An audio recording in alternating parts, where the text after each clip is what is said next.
Orin Dáfídì Kejidinlaadọta. Ẹni ńlá ni Olúwa, tí ó sì yẹ láti máa yìn, ní ìlú Ọlọ́run wa, lórí òkè mímọ́ rẹ̀. Ó dára nínú ipò ìtẹ́ rẹ̀, ayọ̀ gbogbo ayé. Òkè Síónì ní ìhà àríwá ni ìlú ọba ńlá. Ọlọ́run wà nínú ààbò ààfin rẹ̀. Ó fi ara rẹ̀ hàn láti jẹ́ òde alágbára. Nígbà tí àwọn bá kógun jọpọ̀, wọ́n jùmọ̀ ń kọjá lọ. Wọ́n rí i, bẹ́ẹ̀ ni ẹnu sì yà wọ́n.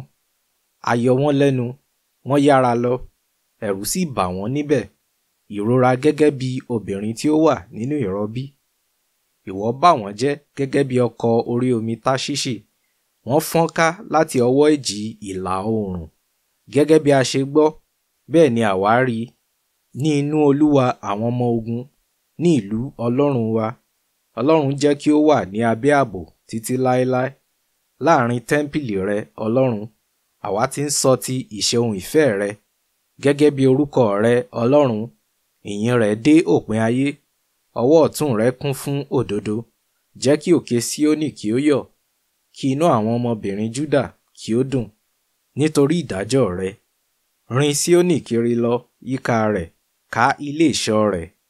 Kíyèsí odi rẹ̀, kíyèsí àwọn ààfin rẹ̀, kí ẹ̀yin lè máa wí fún ìran tí ń bọ̀. Nítorí Ọlọ́run yìí, Ọlọ́run wa ni títí ayé. Òun ni yóò máa ṣe amọ̀nà wa títí dé òpin ayé.